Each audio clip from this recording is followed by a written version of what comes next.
Welcome to the High We Like podcast show, the show where we talk about movies, TV shows, video games, all sorts of cool shit and also nerd shit. It's good, watch it. Hello and welcome to the second episode after fucking months of our first episode to the High We Like podcast show. Hey, what Lamel. fucking year is it? Holy shit! Michael's back. We're doing this all digitally this time because I'm in Chicago still. Brian is also here this time. You might remember Brian. You might remember Brian from our Lethal Weapon watch podcast highlight video, as well as many of the Or others. if you tortured yourself by watching all the James Bonds like we did. Yeah, or if you're subscribed to the Patreon, he's done a lot of our commentaries there. How you two been? I haven't seen you two in a minute. Well, I just I was talking to you earlier about this. I got the second COVID shot yesterday. So I'm I'm currently Do you feel like a truck hit you? Feeling the effects. It's not as bad as a lot of other people are saying, but it's certainly not fun. Oh, for it's me, not a pleasurable experience. Yeah, for me it was awful. I felt like I had like a full-blown flu. It was really, really bad for me. So yeah, I was terrified of that, but I woke up and I was like, you know what? It's all right. Yeah, when you said you got the second shot, I was like, all right, well, gonna have to reschedule. But we already rescheduled the first time because Michael's internet wasn't working. But we had this idea. I called him up. It was like, hey, I got a fun idea for a podcast idea. We can talk about Mortal Kombat and Mitchells versus the Machines and do a little compare and contrast type of thing. And then literally the day after we were supposed to record, but we couldn't record, fucking Sardonicast post the video, post their new episode, which is them talking about Mortal Kombat and Mitchells versus the Machines. I was like, fuck! It's a very strange combination of movies, isn't it? Yeah, I mean, like, they both came out around the same time, so I get why they were talking about it, but I was like, damn it, what are the odds that... The odds you talk about a fun, family-friendly movie and a rated R movie where someone gets split in half in the same podcast. Yeah, and they're both, like, that's, like, one of the big film podcasts, so I'm like, god damn it, that's so fucking... damn it, why do they have to be so much better than me? Damn it! But yeah, be the experience. They don't have any. they have none. They've only been on YouTube for fucking decades, or a decade, or well, YMS has. I don't know. Okay, you know what? Moving on. But yeah, going back to Mortal Kombat: Mitchells versus the Machines, I think there are a couple weird comparisons you can make to the two. But we'll dive into that once we start talking about them. But I think we'll start things off with Mortal Kombat because that came out most recently. So now, start off with the terrifyingly rated R movie instead of the family-friendly film. Actually, I'm gonna yeah. We'll start off with that, then we'll ease into the real content, which is Mitchells versus the Machines. But yeah, so Mortal Kombat. Me personally, I am a huge fan of the series. I got really into it when MK9 came out. It's just called Mortal Kombat, but it was like a remake. The soft reboot of the series. Yeah, but it was also kind of a sequel because there's like time travel bullshit and alternate realities and things like that. It was Endgame for Mortal Kombat. That's pretty much what it was. But yeah, it was that kind of like what really launched my interest into the series because not only was it just this super ultra gory fighting game, but it actually had really cool characters and a cool world and a cool story, and I got really invested into it. And I'm also a huge fan of even though it is by no means a perfect film, I think all three of us actually really like the first Mortal Kombat. The 90s one? The 90s one, yeah. Where Raiden had a really raspy voice and was very clearly played by a white guy. What was the name of the actor? It was Oh god, what is his? I know it's Highlander, but I forget his it is Highlander. The actual actor's name. That's a movie we should watch. Which Mortal Kombat was it that they bring back the original "Your soul is mine" guy? Oh, that was the most recent one, MK11. Yeah, Cary Tagawa is what sells that entire first movie. Like he is like in the same way that like J.K. Simmons is J. Jonah Jameson or Ryan Reynolds is Deadpool. Like Cary Hiroyuki Tagawa is Shang Tsung. Like that is his character. I'm gonna say it. When Shang Tsung first showed up in this movie, I was disappointed it wasn't Cary Tagawa. I know. I was like, you could have brought him back. Just make him old. That's what they do. But yeah, who plays? Oh, Christopher Lambert. Christopher Lambert. I think it's Yeah, Christopher. I'll look it up. I believe it's actually pronounced Christopher Lambert because he's French. Lambert. Lambert. But yeah, the first one, even though it doesn't have, the series' signature gore and violence, it does do a decent enough job of capturing the tone and general storyline of the games, I think. I think to go into the new one, this one kind of didn't. No. So I'll start off by saying I didn't hate this movie. I thought it was fine. Mm-hmm. The very first thing I thought, so it opens with them it's in like what 1400s Japan. Yeah, like in Sub-Zero and Scorpion fighting each other. The first thing It's I like thought feudal of Japan, this could have yeah. been its own movie. Yeah. I would have watched this entire thing as a movie. And I think that was this is a huge missed opportunity for Warner Brothers, because you could have just this could have been its own cinematic universe. Are you saying that like you wanted to say something like a Ghost of Tsushima movie, or that you wanted to just explore each character one at a time? Yeah, you could take this Scorpion and Sub-Zero showing up to Scorpion's house, murdering his family, and then leaving, and then Scorpion has to find Sub-Zero is its own movie. You can make that its own movie with those characters. You can make Jax and Sonya hunting down what's his name? Fucking Kano. That could be its own movie. You could make, he mentioned Bo-Rai Cho, Master Bo-Rai Cho, which is Bo-Rai Cho, one of my favorite characters purely for the pun. He's literally one of the most hated fucking characters in Mortal Kombat. People hate Bo-Rai Cho. That could be its own movie. You could there's so many things that you could have done, and they just had to rush through it all to get to the end, I guess. That's a very interesting idea that I never actually considered before. Yeah, you could have. There's so many characters in Mortal Kombat, and they all come from like so many different backgrounds that, yeah, they actually could all have their own movies. But then it begs the question of if you make it only one character, is it a Mortal Kombat movie, or is it just the one character? Because when you think Mortal Kombat, you think the roster of all these different, and like the idea for Mortal Kombat to begin with is obviously that you have all these people that should never be in like a singular game or singular piece of media. Like there's a guy who can use karate magic, there's a guy with a laser eye, there's all of these different people that just don't fit together, and then they find a way to fit them together. So. Is it still a Mortal Kombat movie? The Marvel Cinematic Universe, you can put all that together and it makes sense. There's a dude with a bow and arrow fighting a god. Like, it's fine. Yeah. You can get it to work. You had Liu Kang talking about how he was like, oh, Kung Lao was my cousin. We got discovered and then we just met a god. And all that happened off screen. That's a whole movie. Yeah.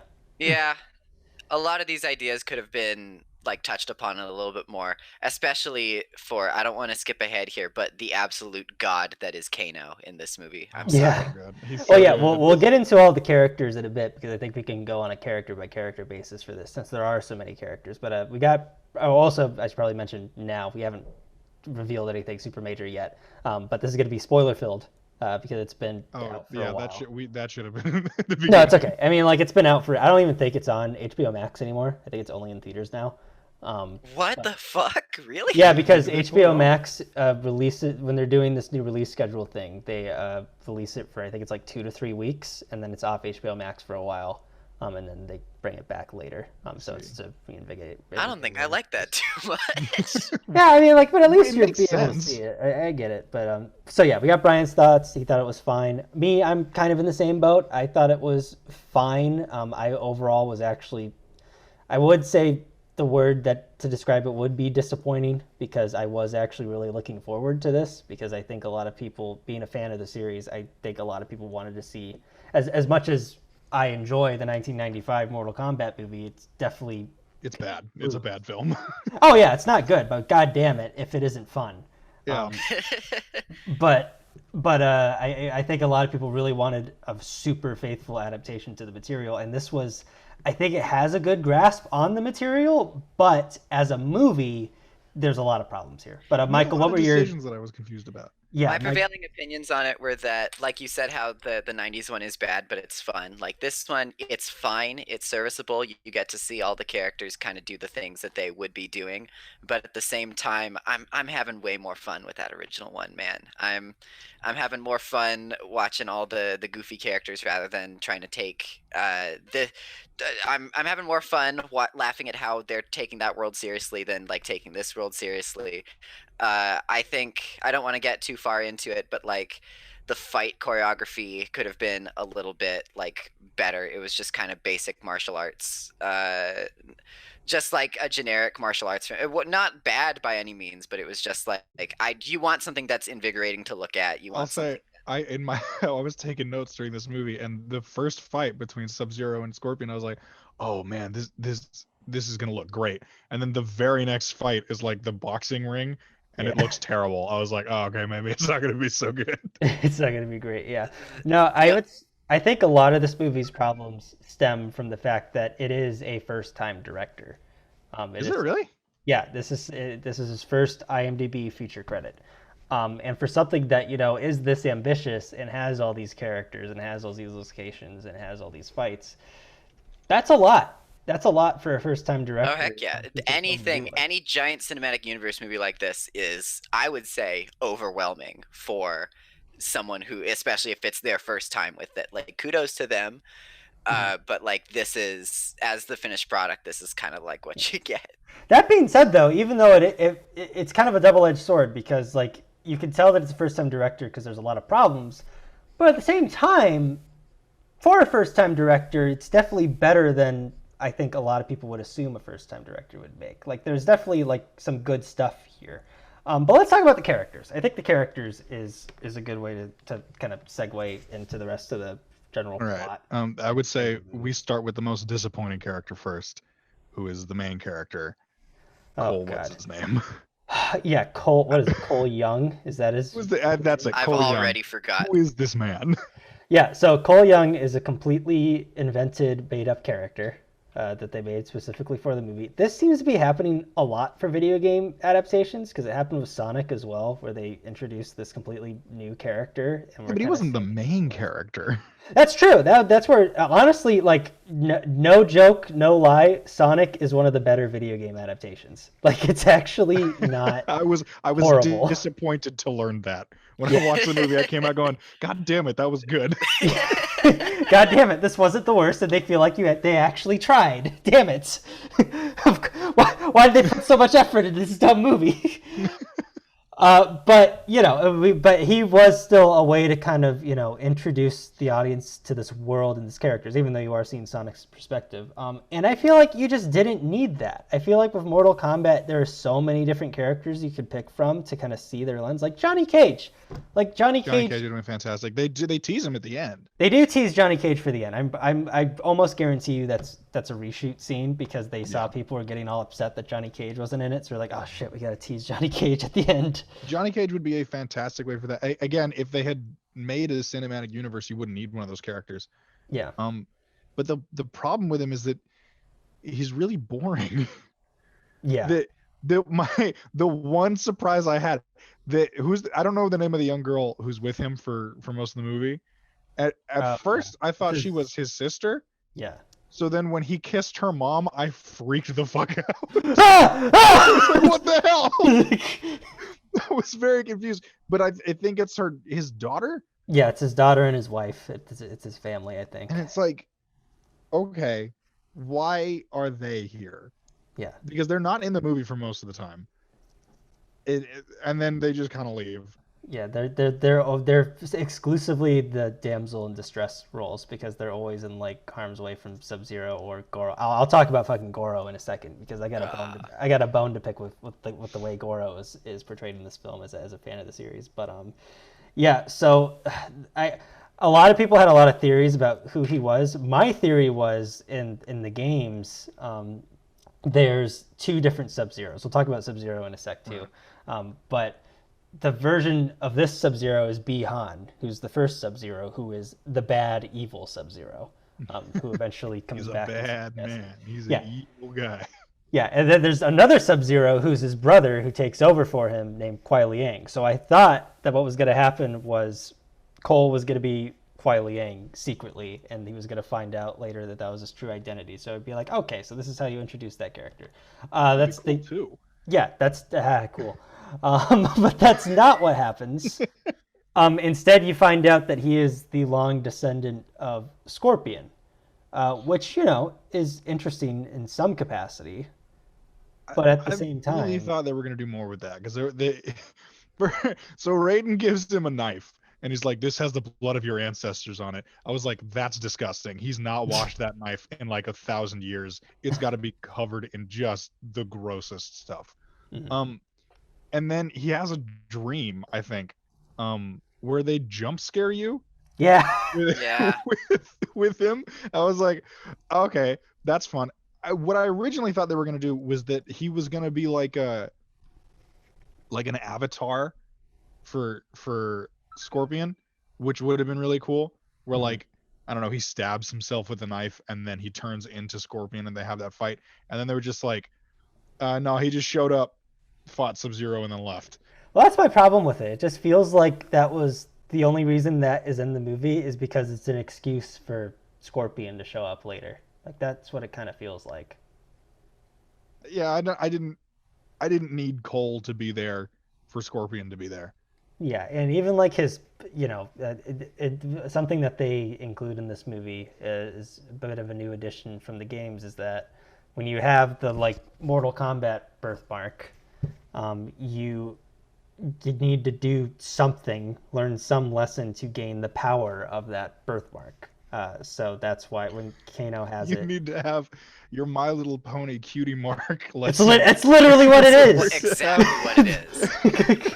That's exactly what it is. God damn, it's the fucking what were those God, what are those fucking bears called? Care The Care Bears. Bears? Care The Bears. there. It's the Care Bear fucking insignia that they have on their stomachs or whatever. I didn't know if was that from the game. No, that's made up. That's a new So thing. they just added that. It was a cool idea, and I liked that you could kill someone and then take it.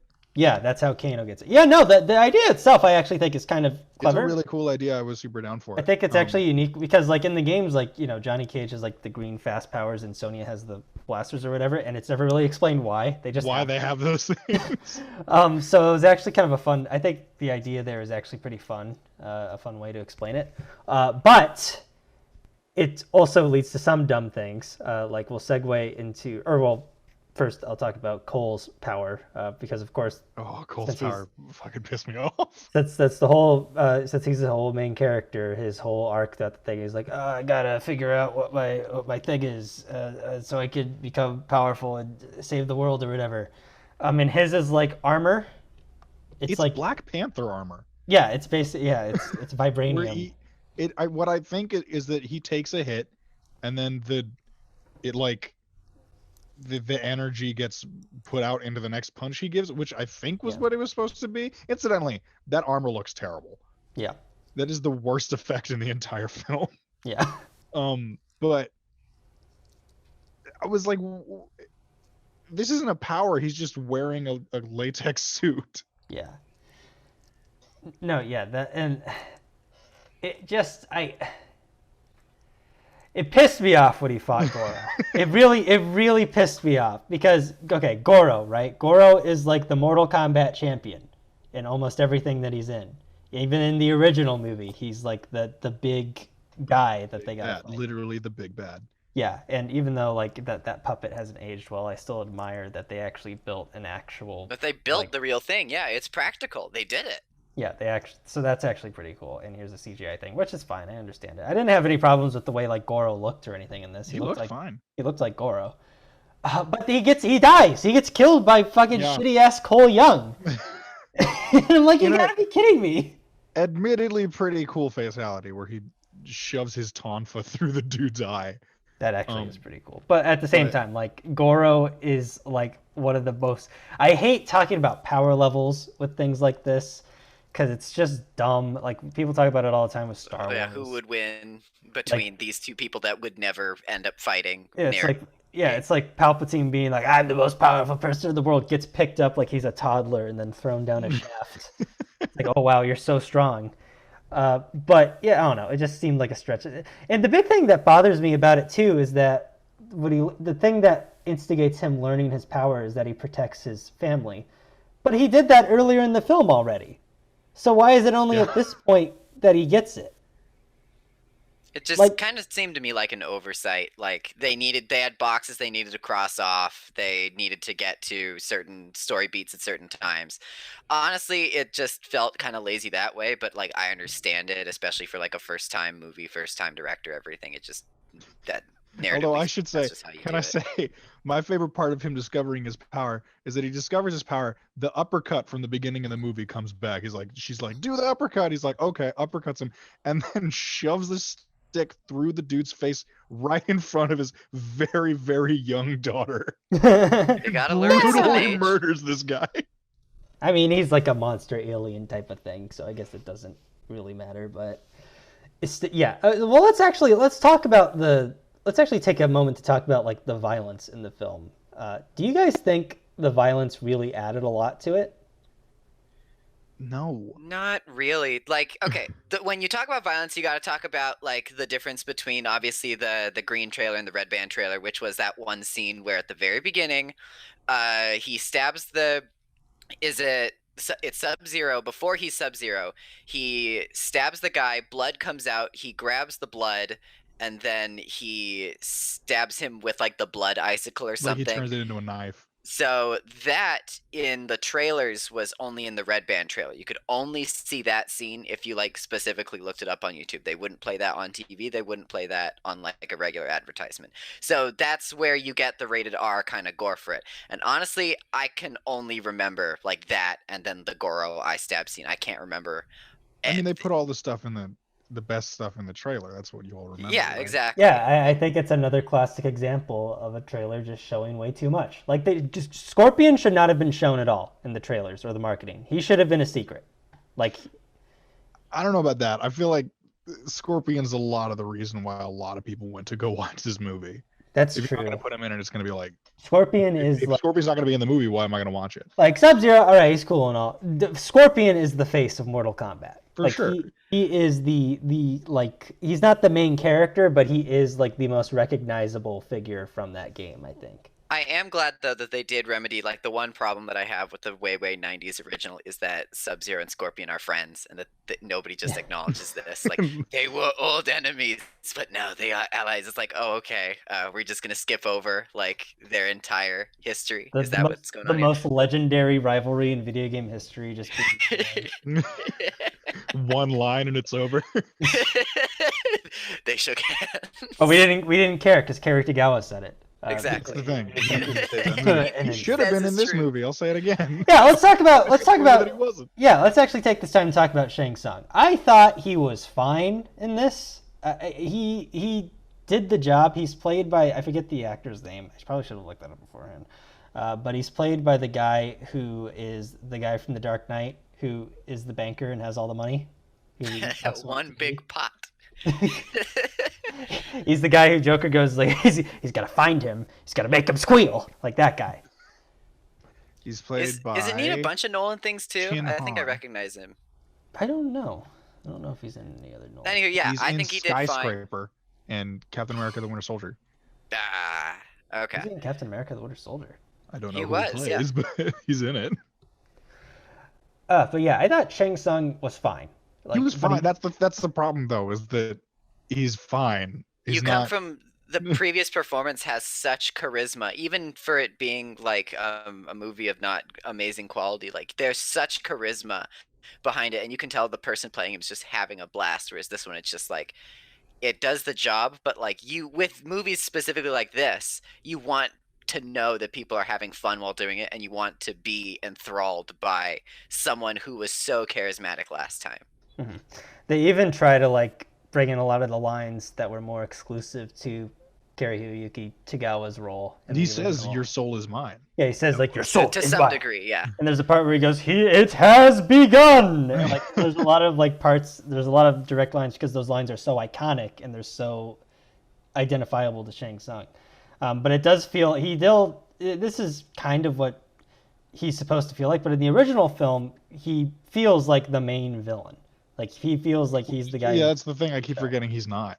Yeah, and then but here he always feels like, because Shao Kahn exists, who's the main villain of the series, or well, one of them, and he exists in this universe because you see there's like a statue of him and there's like a couple other references to him, but he's never really acknowledged or brought up ever. So that was also kind of confusing. Kind of He's in. There's like a statue of him. I remember. Yeah. But that's. I remember seeing him. I don't remember there being that much else to it, though. No, yeah, there Like wasn't much. the statue. Yeah, there wasn't much else to him, and I feel like I have mixed feelings about a lot of his henchmen in the movie too. Okay, so one of them was Cabal. Yeah, Cabal looks cool. Cabal looked cool. Nitara, who was someone I don't know. Okay, Nitara was fucking weird. So I don't know who that is. Goro was there. Reptile's there. Reiko, I don't know either. Yeah. And then I really, because I saw the effect when he teleports all his people around, and I was so excited because I thought it was gonna be Noob Saibot. Yeah. And it wasn't, and I was so disappointed. But it was just a bunch of, and I thought at first, I was like, oh well, they're choosing like not big names because they're gonna kill those people so you can have the big names for later movies. Yeah. But Melina's there, and spoiler alert, Melina's fucking dead. Yeah. Okay. So Melina was the one I had the biggest problem with. Like most of the characters are like, okay, you all look pretty good, and then I look at Melina and I'm like, that's not fucking Melina. Like that's incorrect. And no, it's not because she's played by a black actress instead of an Asian actress. That's not why. It's because Big hit. if you look at the design of the character, it's completely different. There's like one part at the very end where she has like the mouth that she's supposed to have because she's. I have in my notes. Oh, gross! The Melina mouth thing, because that's when it happens. Yeah, but it's at the very end and then she dies. So like Melina in the games, she's a clone of another character named Katana, but she's also Who's not in this movie. I was Not- very surprised. Her not in friends this the movie, in movie, the background. which is weird because that character doesn't really work super well without her. It's kind of like, making a Venom movie without Spider-Man. I was just about to say. So And in my notes, I have they can't kill Melina. She's got story to do. And then right afterwards, it says, "What the fuck? They killed Melina. Do they not want a sequel?" yeah, Like, yeah, the design didn't look like her until the very end and then she dies, and then she doesn't really act like her either. She just feels like a generic henchman. Like Melina's a fan favorite in the games because she's batshit fucking crazy. And she just goes nuts and ham all the time, and she just eats people constantly, and she's a fun villainous character. well, yeah, I was expecting her to eat somebody. That never happened. Yeah, it was just a very boring portrayal. Reiko and Natara being in this is fucking hilarious. Who are these people? Those two are like C tier, B tier Mortal Kombat characters who haven't been in a game since like the old times of Mortal Kombat. And The ancient days. yeah, it was pretty funny that they're Reiko, I think, is played by the guy who plays Rictus Erectus in Mad Max Fury Road. I don't know who plays Natara though. But Natara was weird because like they like build her up like she's like a big deal for a second. It is like she's my best fighter or something. Shang Tsung says something like that, and then she does. And Kung Lao kills him immediately. She does literally nothing. She doesn't even hit anyone. She like flies at him. He goes on top of her and kills her in an admittedly really cool game accuracy. That is for sure the best fatality. Yeah, that's the best kill in the whole movie, I think, and it's very accurate to the games. And then he got to say, because she didn't hit him, he got to say flawless victory. Yeah, and then no, there's a lot of points in this movie where they say like lines from the games. The worst one, the most unnatural one, is when Liu Kang kills Cabal, and he goes fatality for Kung Lao. It's like, what the fuck does that mean? I think my favorite is right at the beginning when Kano kills Reptile and says like Kano wins. Kano wins, and I was like, all right. But that fits the character. That one makes sense. But like a Cabal, the last one, Cabal, I thought he looked cool. I thought his voice actor was really fun with his like thick, like New York Jersey accent. It was a fun thing, I will say, because obviously it's ADR. They had to ADR him over it because you can't do that. It sounded really rushed. Like they didn't have the time to really extend out his lines, so he had to say them really quickly together, which is just a really weird thing that I noticed and couldn't unnotice. Yeah, but like I wish, even though like they are a henchman character, I just wish they had more personality and like even like the way the whole thing resolves itself at the end is just weird. Like it's just so Raiden just teleports them all to different locations. So I have in my notes. As one does. Hang on, if Raiden can send anyone anywhere, have him send them all into like a volcano and then you win. Yeah. But like, okay, I'm not gonna. We'll talk about Raiden very briefly because he honestly doesn't have a huge part in here. It's fine. Raiden's a dick in this movie. I was Yeah. really surprised. He really is a dick, and like a lot of people, Dick. a lot of people were complaining that like, well, Raiden always says that he can't interfere, and then he interferes. I'm like, okay, that's a problem in the games though. Like Raiden's whole thing is like, I can't interfere, and then he interferes. Yeah, he interferes. After he consults with the Elder Gods, he's like, all right, you know what, I'll help. And then he Yeah, you know what, fuck it. My mom says I can go. Bob said I could help you guys in the fight for Mortal Kombat. So we gotta see him. Mom said it's my turn to play Mortal Kombat. Yeah, but like it felt like they were all these fight scenes that maybe had different context in the rest of the movie, but then they realized that it would just be too long, so they just threw them all in these random locations to fight each other. It was just weird. It was just bizarre. Honestly just kind of lazy when you like go ahead and think about it. I'm glad that they had fight scenes, and I'm glad that they were with the characters that we got, but it's just, you gotta understand that this was probably really rushed. Yeah, It felt kind of rushed. I didn't want to say, yeah. It's, I mean, at some point they go into the void. I don't really remember why. It's like a big, bright, white area, and I have in my notes, the void looks like the 90s. It just looks really weird. Like they didn't finish it. Yeah, I mean that's like a pretty common thing. It's like just put them in a white room, and then it's But like even different. like it looked like fuzzier. It looked like it was shot in the 90s. It was so weird. Yeah. And then moving on to the next characters, let's talk about Raiden. Really, all there needs to be talked about is Raiden. I guess we'll talk about Sonya and Jax next.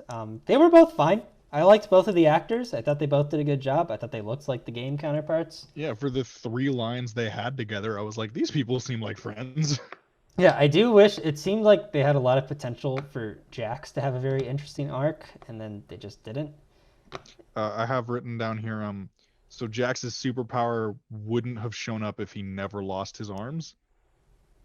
Fair.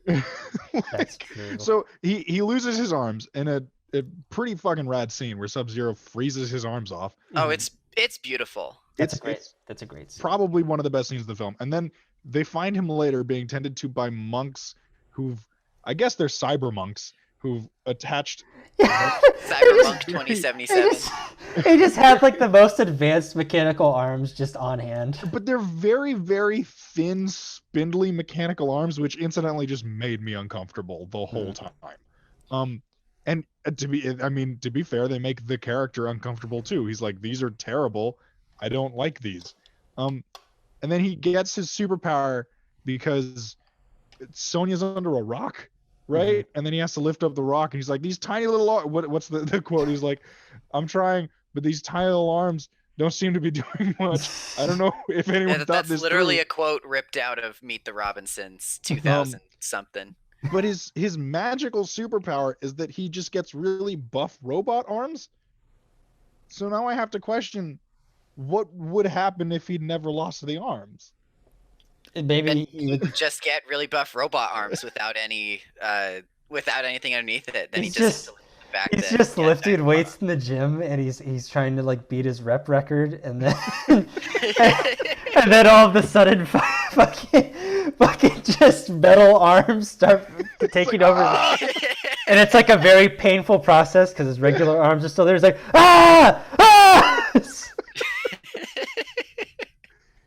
but yeah.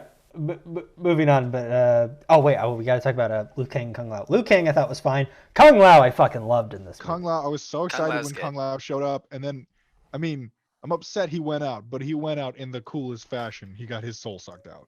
Yeah, he got the signature Which is thing. so cool. Your soul I've written is down mine. here, Liu Kang sounds less like a character and more like a recruitment pamphlet, because he just sort of dumps exposition about what he's doing the whole time.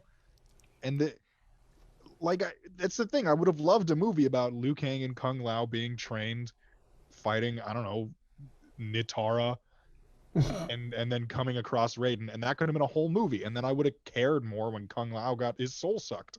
Yeah, it would have definitely made that more engaging. But Liu Kang's always just been like, the Bruce Lee hero character, but like Kung Lao, I think they kind of still tried to stay away from him because they're like, we can't make this look cool. But they made it look cool. They made it look really cool. He looks like he out of any character in these who are here in the games and in the movie, he looks the most faithful to the character, by far. He is the most game accurate character I think there is in this. But yeah, he looks cool. He had a fun personality. He did Kung Lao stuff that was awesome. I loved it. They even did the teleport hat thing, which I thought was great. And Liu Kang was just kind of there. He was fine. The one scene I can remember with Liu Kang is I think he's fighting the person who I think we're going to talk about next, and he just keeps doing the drop kick thing where he just goes for the legs, and it just goes on. You're going to do it again, pretty boy, and then he just does it again. Yeah, that's a really fun reference to the games. That was a fun reference. I also liked how when Cole was like, "This is bullshit. Look, they misspelled combat." What was fun was in the background of the fight between Sub-Zero and Jax, you can see like the cheat code written down on the side. There was like some really fun references here. Yeah, no, there are a couple like hidden very fun ones here and there. But yeah, I wish Liu Kang was more engaging because like I thought he was engaging in the first Mortal Kombat film. I thought he had an arc. I thought he had a character development. He's trying to distance himself from this world of martial arts, but then he gets roped back in and he has to learn that to understand the death of his brother and all that stuff. It's like, that's an arc. That's interesting. And Liu Kang didn't really have one here, except he wasn't a character in this movie. Kung Lao died, me sad. I'm Liu Kang. You want to do fight stuff? We can do fight stuff. And then that was his entire role in the movie. Yeah. But yeah, moving on. I know it's Michael's favorite character, and I think he's my favorite character in this as well. He's also my favorite character. Fucking Kano in this movie is sensational. Kano's the only thing that really kept me going. Like you had action scenes, you had people talking, but I literally just wanted to see more Kano. That's what shut up, bring the Australian back. I will say that Kano doesn't say cunt is very upsetting. Yeah. I was expecting it. It didn't happen. I was pretty mad. I have written here, Kano's sad trombone was pretty funny. Which I'd forgotten about until I reread it. He's so good. I am upset he didn't lose the eye. Like it just was there. Yeah. Yeah, he gets that's through the retcon is that just like Jax got his arms that way, instead of just having a cybernetic eye, he gets that implanted or he just gets the power to shoot out of his one eye apparently. Which was cool. I was really upset. I've written here when he takes the money and then turns around, so he becomes evil, which he was already evil, but he becomes like eviler. I have written down, Kano, what the fuck? Because I was really disappointed that he was a bad guy. No, yeah, in the games historically, he's like always a bad guy. So I thought that was actually an interesting twist on the character in the beginning to make him so he's helping the characters, or at least they frame it that way that he is helping. And then Cabal's like, hey, you want money? And then he's like, oh yeah, sure. And then he just becomes evil. I wrote down one quote this entire film, and it was from him. It was, how about I take that stupid fucking sombrero you're wearing and shove it so far up your ass you start speaking Spanish? Yeah, I was just dying. Well, he is the main source of comic relief in the movie. I think that's why he's really there, and he was a really enjoyable, entertaining character. I would argue that he was actually more enjoyable and entertaining than he is in the actual games. Which makes what happens to him all the more upsetting. Oh yeah, doesn't he get like stabbed with a garden gnome? He dies. So they have to find a way, because Sonya doesn't have the birthmark right at the beginning of the film. Which was kind of a cool thing that she was like, I'm just gonna show up. There's nothing saying that I can't be here. And then she kills Kano and gets the thing. I was like, I feel like he's a really big character. Why would you kill him off in the first movie if you think you're gonna have a sequel? Well, I'll elaborate more on why I think of deaths in a second, but now we'll talk about the big boys, the last two characters, Scorpion and Sub-Zero, who I think are also a highlight of the film.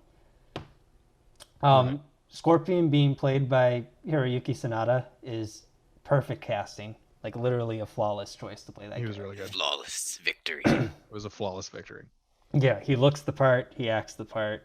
I don't really understand why he says "get over here" in English and then speaks Japanese the rest of the movie. I don't know. It was great. I didn't forgot question about it. Yeah. I didn't. He said, "Get over here." I was like, there it is. He said it. There it is. He said It's it. great. There it is. But yeah, he was really. I liked his costume. It wasn't like super game accurate, but it looked cool, so I didn't really care. I love that he like wore really heavy armor, and then the actor clearly had difficulty moving around in it, so they pulled it off halfway through the fight. Yeah, and then Joe Tulson. Is it Tulson? I think it's Tulson. He plays Sub-Zero. He's best known for his work in the Raid movies. And he was also really good. I thought he was of all the henchman characters, he is the most engaging, intimidating, and impactful henchman character of them all, I think. And Kind of goes out like a bitch. I'm not gonna lie. Everything with him, it was pretty good. The only two things that I can remember are, like Brian said, he kind of goes out like a bitch. But then there's that one scene in the middle where it's like standard, you got to reintroduce the character, and he's now like, it's years later, he's in the spirit world, and he's like talking to the big baddie, and he's like, "My new name is Sub-Zero." It just feels really forced. It just feels like this is non-diegetic dialogue. It's just like, It raised I the don't know. question, Maybe that's how just are you me. speaking English? How do you understand the concept of Sub-Zero? And why Yeah. did you choose that name? I just want to know, and I was talking with my brother, like, as we were watching this, like, how does the conversation extend from that? Did they just look at each other after, and he's like, "Why? What do you mean? Why are you Sub-Zero?" Get it? Because Fucking- I'm like he's just below, sitting I'm there like like, below zero. "All He's like, right." "What does that mean?" He's like, "Oh, well, on Earth we have this thing called, or we have temperature, and it measures how hot and cold things are. And in the metric system, what the fuck's the metric system?" So you've got it's just this ongoing discussion on whether or not they understand the difference between Fahrenheit and I don't know. Well, It but I just think there was all a that lot of, dialogue like- seemed really forced, but it just made me think what the conversation after, how funny that would be. There was like a lot of human characters that were working for him, and my question every single time I saw a new one, like when Cabal showed up in Outworld, I was like, Yeah. "How did you get here? What happened?" well, that's another thing Left that at Albuquerque. that's another thing that the games do really well. In Mortal Kombat X, when they go to Outworld, which is like the bad guy dimension essentially, where all the monsters come from. There's this one character named Aaron Black who's a cowboy. And you're like, how did you get here? And there's like a very brief explanation of how he gets there. So it's like they address it. And then this one's just like, oh, they're just there. Yeah, Cabal's here. He's like, Sub-Zero "What's up?" just Sub-Zero. The what's up? gang's all here. I'd love to see that in a movie. Like, I feel like if you made a movie about Sub-Zero murdering Scorpion's children in cold blood, and then Sub-Zero chasing down or Scorpion chasing down Sub-Zero for the whole movie, and then right at the very end of the movie, Sub-Zero gets teleported to Outworld, and Shang Tsung's just like, "What's up? This is gonna be a thing now." Would be a fantastic start to a full-on universe, and I'm very upset that's not what they did. Yeah, that would have made actually a lot more sense in the long run. But yeah, then Scorpion does the fatality, like his signature move. I'm disappointed that his face just wasn't just a skull. I know. He pulled off the thing. I was like, "That's not a skull. That's not right." I wish like I get why the top portion has to be human because that's what he looks like. But then I wish just the bottom part was just bone.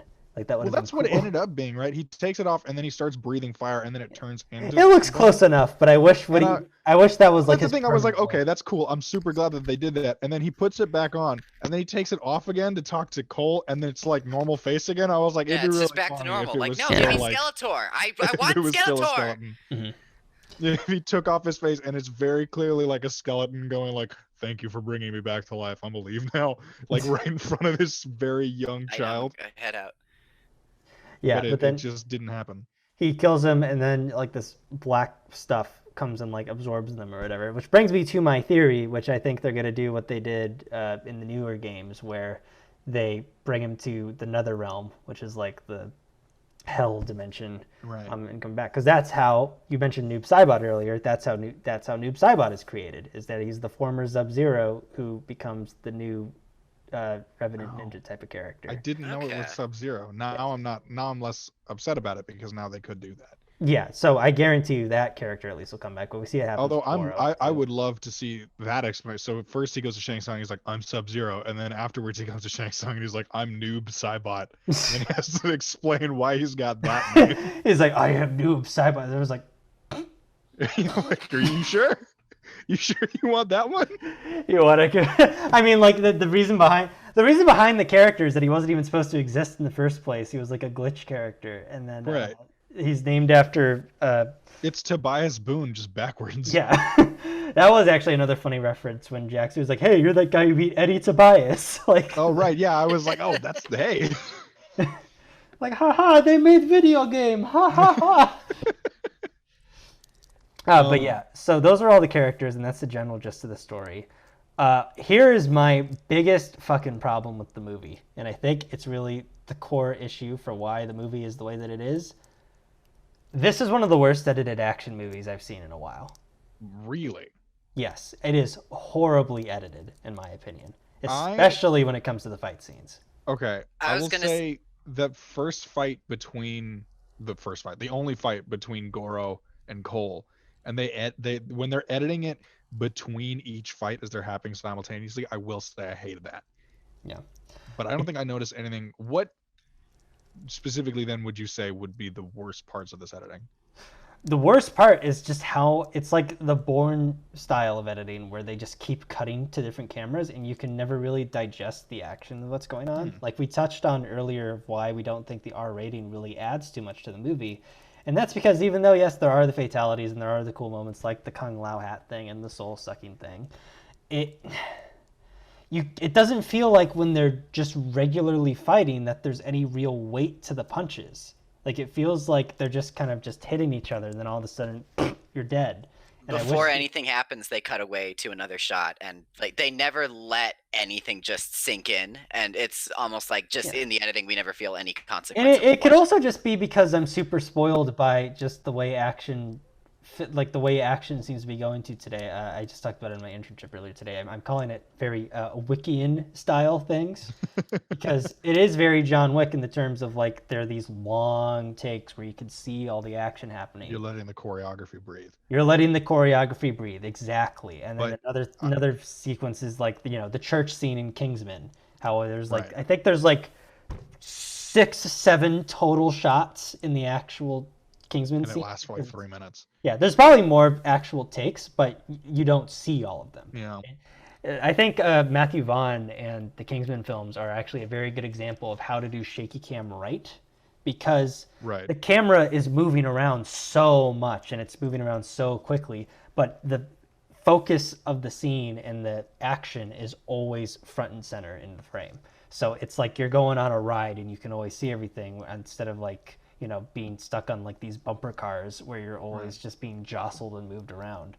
And I think that's the most disappointing thing about it, because I feel like in a post John Wick, in a post Kingsman world, there's really no excuse for poorly edited action movies anymore, because we've seen what they can do. At this point, I think, you know what, is that I didn't notice that much. I noticed it a little bit, but I think my problem is that I've been hit over the head with like Taken 3 and Captain America, the Winter Soldier, where it's so bad that when I watched this, I didn't notice it all that much. Yeah. Well, yeah, I don't blame you, because that is how action was for a very long time. The action, just genre in general was dying for a huge point for a while, until like we finally started getting movies. Not really the Marvel films; those are kind of, even though they are action movies, they're kind of their own separate category.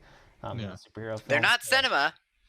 Not cinema, yes. They're not cinema. They are not real movies. They are products made for the military-industrial complex. And then movies like John Wick and Kingsman really started to reinvigorate it, because not only do you have these, unique stories and these likable characters, but the action itself was just very fun to watch. So I think that's just a big part of it. But yeah, I would say this wasn't as bad as it could have been. when I watched it, and I guess I was paying more attention to actually what was going on versus how the camera was working. I didn't notice it horribly, but it certainly wasn't John Wick levels of. At the very least, I'll say that instead of just cutting between the same shot over and over again, like the camera angles were dynamic enough that I was like, okay, well, I can see why you're cutting to this shot. You know what I mean? Yeah, I actually think a much better comparison that I just thought of were, well, actually not only the Raid movies, I think are also a great example of having like these martial arts set pieces that are in these very long takes and also have a lot of weight to it because they like break arms, they break limbs, they like stab you with like hatchets and shit, and you feel the weight and intensity of that. Another great example, even though well, the first one is rated R, I don't think the other ones are, but the Ip Man movies, especially. It's especially in Ip Man 1, there's this part where he fights like 10 different guys, and it's a big emotional center point for the scene where the main character is kind of at his lowest low. So you see that in his fighting because usually he's a martial artist who is very on the defensive side of things, but here he just goes all out. He's breaking legs. He's just absolutely demolishing these people, and there's little to no blood in this whole sequence, but you still feel like that is a hugely intense sequence. And I just didn't feel any weight to any of the fights in this movie, apart from that first fight, I would say is the most emotionally resonant and just most impressive fight in the movie. I think you've touched upon something really important, which is that, and I agree with this too, when you watch a martial arts movie, whether it's from China, Japan, wherever it's from, the editing and the camera work is done to focus on the martial arts itself. Whereas in this Mortal Kombat movie, which for all intents and purposes should be a martial arts movie, it's shot like an action movie. It's not shot with the weight of every punch. It's just shot so that you can see everything that's happening. And I think that's where we're having the initial disconnect. Right. Yeah, and even looking like, and it seems like martial arts movies are becoming a big thing in Hollywood. There's Shang-Chi coming out, which is Marvel's next big project, which looks like it could be really interesting. Snake Eyes is getting his own movie. It looks like they actually are doing what you suggested for this, Brian, where they're doing G.I. Joe universe. G.I. Joe of all people. Yeah, which is hard because like Snake Eyes is far and away the most interesting character of the rest of them were all just America idiots. Like it's yeah, they're all like American with gun, where Snake Eyes is like a cool mute ninja. But and even that, like I can't really make a full assessment because it's a trailer, but it looks like the action is all in these like wide shots. Like there's the part where he's on the car and he's fighting, and it looks cool. Yeah. And I just wish there was more sequences like that in this movie, and there just isn't. Like with Kingsman and with John Wick, I can imagine the frame in my head when I see these action sequences, and it's like a painting. It's like every frame of painting, that channel, if you've seen that. It's like poetry, it rhymes. It's like poetry, it rhymes. Okay, I will say a lot of the characters in this movie aren't really... Okay, so you got Kung Lao and you got fucking... What's his name? Liu Kang. And they're full-on martial artists. You have Scorpion and you have Sub-Zero, and they're martial artists at the beginning of the film. And I will say that first fight is shot really well and is shot like that, but the rest of the characters aren't... I mean, they're doing martial arts, but they're really more just fighting. Like when Kung Lao fights Nitara, that character that we all know and love, she's flying. How are you gonna shoot that like it's a martial art movie, right? How are you gonna shoot Kano blasting lightning out of his face like a martial art movie? I feel like you could have done it if you had more of the full-on martial artists characters in this movie, but it would have been a really weird thing to do, like the fight between I don't know, Goro and Cole as a full-on martial art fighting thing. You could have done it. Action. It just would have been hard. It could have been done. It would have been harder, and I don't know that it would have added as much, right? It would have been cool. The way you're describing it to me is what I'm thinking about when like the Hulk first fights Thanos in the Avengers, not Endgame, the one before it, where it starts off where they're just kind of clobbering each other, and then it's so what's the word I'm looking for? It's so good when Thanos just like turns around and actually starts using like regular martial arts on him, and like the Hulk Right. he can't defend because he's never fought like that before. It's like you could have done it. There could have been some kind of element of real martial arts there, but it would have been harder. It would have taken a lot more time. It would have taken a lot more planning, and I don't think they would have Well, ended up doing even something then, like that. I don't feel like it fits the characters all that well. It fits some of them, sure, Liu Kang, Kung Lao, but like, I don't know. I feel like Raiden's gonna be using a lot more lightning magic than martial arts, you know? Yeah. So to shoot it like it's a martial arts movie would be, it wouldn't fit the characters. That's true, but I do think they could have at the very least done more creative shots. Like I think like That's true. there could have been a lot more fun stuff. And I think there were a lot of creative shots in a lot of the action scenes in Mitchells versus the Machines. Ooh, what a segue! Oh, what a segue. I'll get into that in a second. But first, I need a nice. I'm gonna take. You guys talk about something. I gotta get a nice tea real quick. Brian, what movies are on the docket for you in the upcoming months, if anything? Oh, that's a good question. Because what's coming out is we're finally getting Black Widow sometime in the middle of the. Oh, okay. Aiden, when's Black Widow coming out? Because that's been so fucking long. July. I Black still haven't Widow's seen in Ryan the July. Last Dragon. I need to watch that. Ryan the Last Dragon, that's already out.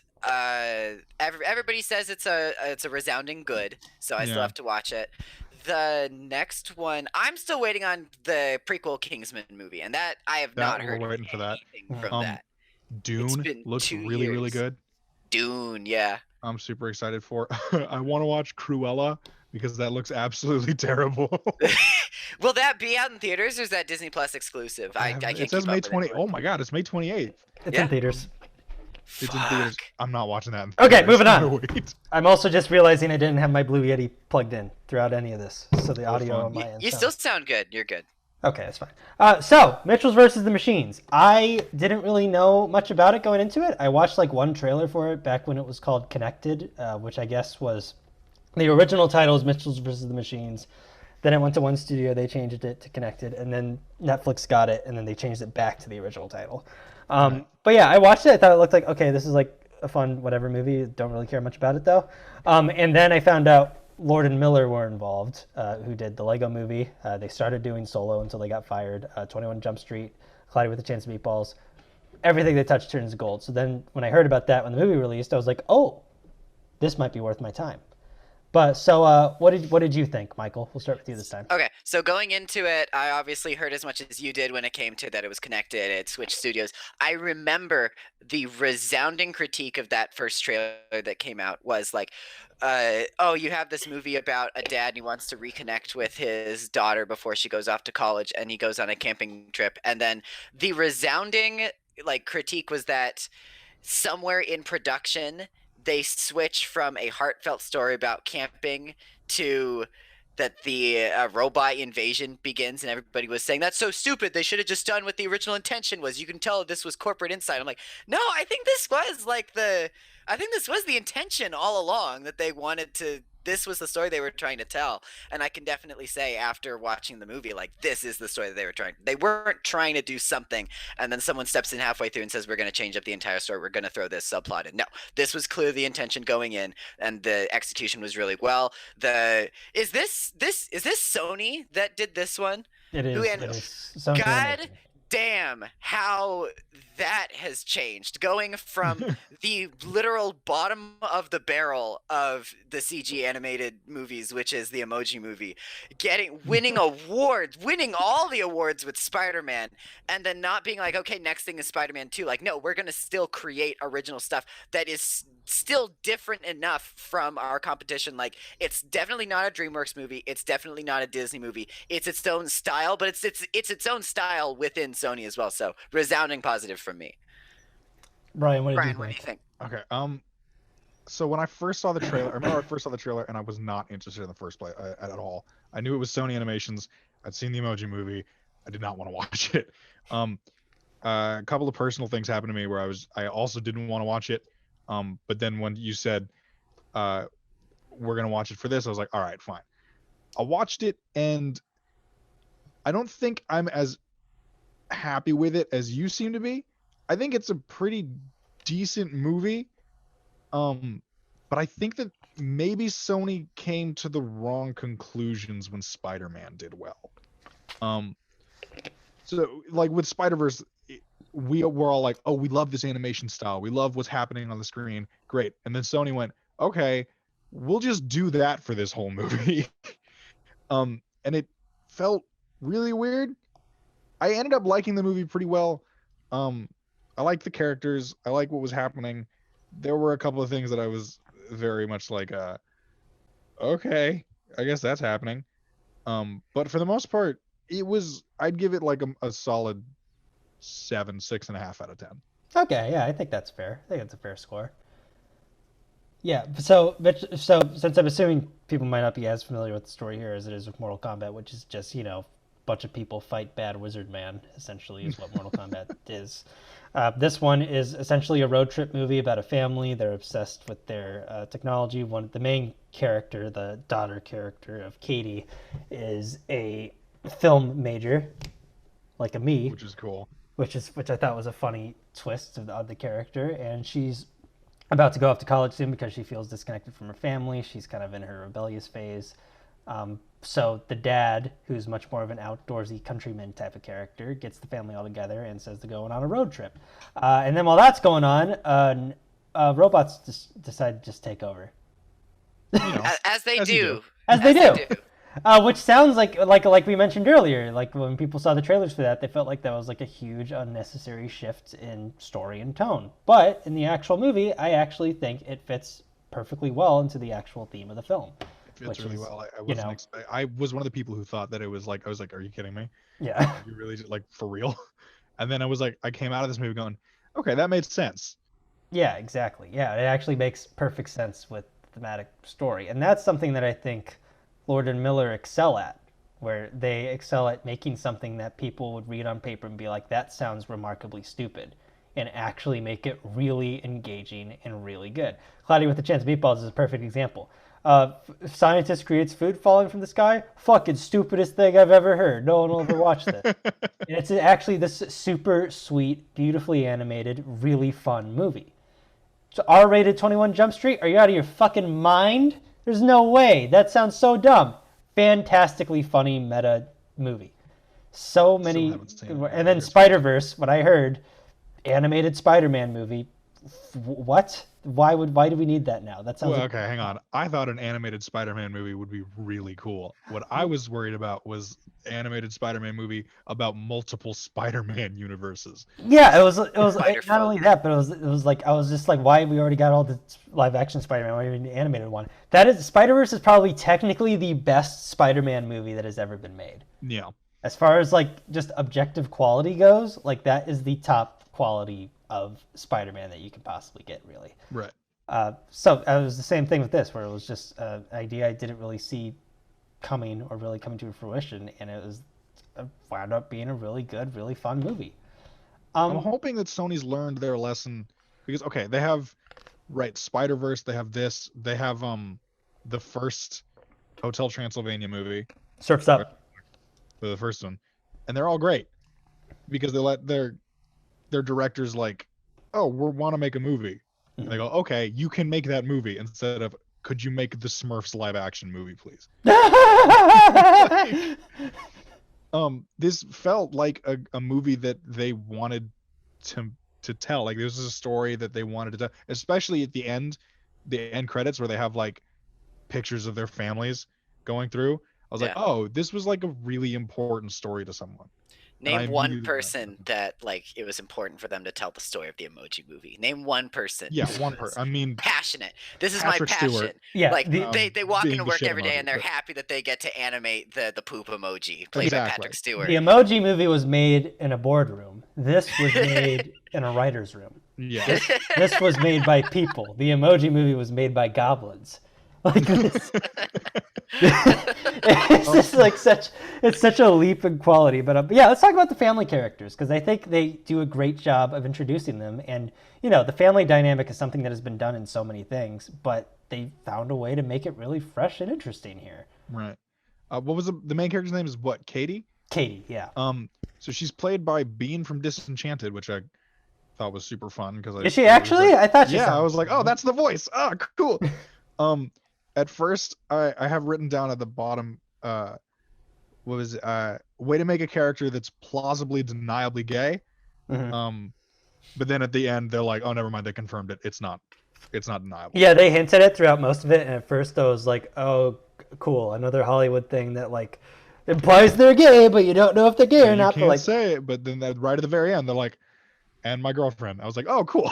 yeah, no, and I actually kind of liked that it wasn't like the forefront of the issue. It was just like, oh yeah, she's gay. Yeah, it's a big fucking deal. She's gay. Wasn't no big deal. Yeah, I wasn't very excited about it, but I was like, I was so excited. Brian was, But I was like, I was pumped, bro. I was like, that's super cool that they didn't that was just what the character was. I liked what was the name of the little brother? It was His name was Aaron. Aaron. I liked him, but he sounds older than the older sister, and it's very distracting. Yeah, that was the note Yeah. I had too, where he sounds way older. It wound up working for me in the long run. It wound up being like kind of funny, but it definitely was a bit distracting that he sounded way older. I do have the note. Everyone loves dinosaurs, and the fact that they're suggesting otherwise makes me mad. It's Because the he's same very- thing from like Jurassic World where they're like, "Oh yeah, kids, sick of dinosaurs. We got to introduce." We them need to to do us." dinosaurs because they're tired of the dinosaurs. Bull fucking shit. The T-Rex will never not be cool. Exactly. I like that the kid was super into dinosaurs, but I also have written down here later, this kid needs therapy. Holy shit, he's gonna become a serial killer. Because I think they went too far into the neurotic side of that character, especially when he starts talking to the girl. Mhm. I was like, okay, calm down. Like, Calm down, bud.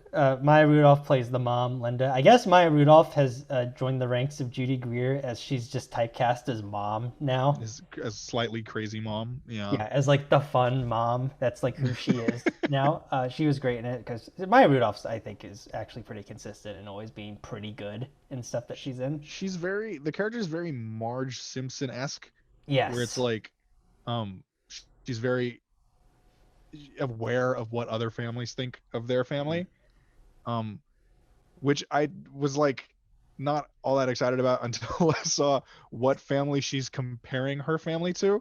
Yeah. So they're called the Posies, and they're played by John Legend and Chrissy Teigen. Yeah. And I just have written down in my notes. I don't remember why I wrote it down, but I just have written, "Yo, fuck the Posies." Yo, fuck the Posey. And I don't remember why. They're not. I mean, they're one of those. I think they're one of those families that's like, they're always wearing white, which is really funny. Their dog is super jacked, and they're just like perfect on Instagram, which is probably why I thought, yo, fuck the Posies. But it is funny that the mom character then is constantly comparing her probably pretty normal family to John Legend and Chrissy Teigen. Yeah, who are like the they're like, you know, they're the YouTube family. They're Yes. like what they are, like the fucking, I don't even know what there's like 5 billion YouTube families where, you know, because it's so fun to like exploit your children for YouTube money, and just Exploitation. It's fun now. spoil the camera, spoil the camera. And then the last one, Danny McBride plays the dad, and this was like a very different role for him because you know, he is like, you know, Danny McBride. He's like the funny, haha, funny man, but he did have like an emotional arc, and he did like have some emotional scenes, like the part where he's saying goodbye to the cabin, and then he's like, "Are you gonna miss it?" That he sees the baby, and he's like, "No, I'm not gonna miss it too much." Like that's a great. Oh my god, I cried. It's Yeah, powerful. It's a very good character. I think what was weird to me, so usually when you have a movie family, they're all completely like Adam's Family crazy. They're all totally out there, and you can't imagine a human being acting like this. And I thought this family was very much not that. It was very like, oh, this is a family. This is real human beings doing real human being things. But then it was like Katie says like, "Oh, my dad is an unusual man," and then proceeds to show like 30 seconds of footage of her father being a very usual father. Yeah. It's like, I don't think you're that unusual. Your dad likes to do stuff with his hands. Crazy. But that goes both ways. It's like the parents were like, I have a quoted, "Do you think you can make a living making movies?" I was like, do you not? Like, Well, I that's mean, like that's true. I mean, like there is a point there because being a film major myself, at ilikemovies.com, you can see more of my film critiques. shameless plug. If shameless plug, but there is always this thought at the back of your head because statistically speaking, you're not going to be the next Steven Spielberg who just True. makes billions of dollars off of these movies.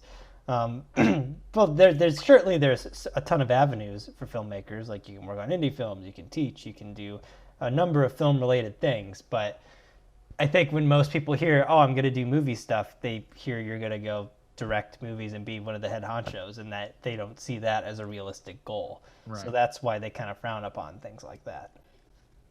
But yeah, I think you're totally right that the family dynamic is nailed upon here. Where it's like, yeah, they're weird and wacky, but like most families are like that, and you don't see that a lot in actual movies, which is kind of unusual when you think about it. What was weird is that they were weird and wacky, but they weren't weird and wacky enough to warrant a weird and wacky label. Mm-hmm. I guess I have like, she's They're like, "Oh, my they're parents just haven't so- figured me out yet," and it's like, well, you want to make movies? It's not that difficult to figure out. Yeah. Yeah. Moving on, I guess the only other characters really touch on are the villains. Olivia Colman plays the evil phone in the movie. The evil phone was pretty funny. Yeah, the evil Evil phone Phone's was good. really good. They tried to set it up as like a twist villain at first because Eric Andre is like this, Steve Jobsy type hipster guy who creates Also the from robots. Disenchanted, which is super cool that they're. That's right, he is in Disenchanted. And they try to build it up that the phone is like the twist villain, but it's very obvious that it's the villain. The villain is the phone. Yeah, I've written here. Gee, I wonder who the great leader is. Yeah, it was very fun to see because Olivia Colman just recently won an Oscar. She recently got nominated. She's been doing the more Oscar baity stuff recently. Even though I will always remember her as Doris from Hot Fuzz. That is who Olivia Colman will always be. But so it was nice to see her kind of go back to her comedic roots with this role. I wish they delved into her character a little bit more. Like you get the bare bones where like humans feel like they don't need her, yada yada yada. But like that, she does wind up being very entertaining and funny. Like the part where she's like, "Put me down, I need to rage for a second," and then she's just vibrating on the table. Across the table. Like that was a super funny moment. Don't you dare skip over my favorite characters in the entire movie, which are those two robots. I was literally about to talk about the two robots played by Fred Armisen and Beck Bennett. I thought were great as Completely well. unrecognizable for me. Favorite part of the movie. It's Deborah Bott, and I forget who the other one is. It's Deborah Bott 5000 and Eric. Eric and Deborah Bott. Okay. Oh gosh, everything with them is just gold. All of their animation is just spot on. Any scene with them, for me at least, is just made so much better. The writing for them is really, really witty and really quick comedy. I love it. Yeah, I thought they bounced off each other extremely well. Fred Armisen is one of those comedians where if you put him in the right setting, he has the ability to be gut-burstingly hilarious at certain points. Another robot is played by Conan O'Brien. Yes. Oh my God, I love that scene. Very funny. My only critique on that is, why is Conan O'Brien as a robot wearing an ascot? I was very confused. But it was a very, very good. That's one of the good funniest bit for him. scenes in the whole movie because like that. I'll talk more at the end about the editing, but I love that how that whole sequence is edited like it's a typical plane commercial. It's like, you will be launched into space forever, and Very funny. and you will experience the deep, cold darkness of space. Like that was super, super, super funny, and one of the just one of the many great ways that. Because I think like one of the fun things about this movie is that it feels like a movie that the character of Katie would make. It feels like it's got this very like jumpy style of editing where it's always getting back and forth. It feels like her student films that she worked on. But yeah, before we'll talk more about the editing and the other story stuff in a second. But I want you to take a guess at who does the voice for the like super robot that's like the more eviler version of the robots. Take a guess at who plays them. I remember kind of hearing it and going, that sounds like a pitched down version of somebody, but then I can't remember who it was. I guarantee you won't be able to figure out. This is mostly a rhetorical question. I've never in a million years am I going to figure this one out. NBA Clippers star Blake Griffin. What? For whatever reason. For whatever reason. I mean, man, they got Vin Diesel for Groot. Why not? But Vin Diesel's an actor, first of all. I actually do love those GameFly commercials with Blake Griffin. He's like, hey, do you want to be amazing? Obviously, it wasn't that amazing. I don't think GameFly's even around anymore. Where's GameFly? Yeah. But yeah, so yeah, I thought just the way this story was told, I thought it was paced wonderfully. To me, one of the highlight scenes was absolutely the mall sequence, which starts out as like the appliance coming to life. And then they go into the toy store and the Furbies come to life. The wide So Furby. It was just a giant Furby. Giant Furby. Did you watch it with subtitles on? Yes. I think the subtitles are in it regardless, but the fucking subtitles of the Furbies were like, the Dark Harbinger has returned. To the great darkness I return. It's so fucking funny. I loved the vacuum bit. Yeah. They're like, the vacuums are coming, oh god. And they just kind of fall down the stairs. It's really good. It's fucking Ed 209 over here. It was so funny. My only question was, what stabbed the tire? Right? I don't know what it was. Oh, yeah, that's true. Yeah, there's a part where the tire gets stabbed in the beginning. Maybe it was just like a really fast Furby. It's like, I don't know what stabbed the tire. I do like when so the reason they're there is to get the kill code, right? Yeah. For the whole thing. So they go into what is obviously an Apple store and they open it. Katie opens a thing and it's called kill code connection manager.java, which is really funny. But so I think there are a lot of weird plot holes that don't really matter because obviously that's not the point of the story. But like they get to like 95% or 98%, and then the router dies, and I'm like, you could probably just go to another router and finish the upload. Yeah, that was my big. Like, I feel like you could have got like I feel like maybe there was a line I missed where they said it has to be from one of their stores or their databases or whatever. Like that would have explained it. So I wish they just said something like that. I also have written because what they do is they end up plugging the kill code into a USB, and then they go like, what we're gonna do is we're gonna take the USB and plug it into the main bad guy, and that'll save the day. And I just thought, you can't plug a USB into a phone. You can't do that. But You're just at this point you're just copying Cloudy with a Chance of Meatballs 2, which congratulations for watching Cloudy with a Chance of Meatballs 2. It's my favorite. And one, really. That's true. It's really both of them. But like the other thing I loved was the location. Like I loved the bad guy's location. I thought visually it looked so cool. Like it was super. It was like a half-open laptop. Yeah, it was like this. But like I thought the colors looked great. I thought it looked super unique. That's true. It felt real synthwave. Yeah, and like 80s kind of stuff. Yeah, so I think it's got great locations. I think it's got a great story, and I think it's got, unlike Mortal Kombat, and one of the reasons I want to talk about both of these films is I think you can draw comparisons into how it's edited and how it is. Now, granted, the big thing that will probably point out to people is like not only are those two movies completely different every way. One's live action, one's animated. One's for kids, one's for adults. One's R-rated, one's PG. One's good, one's eh.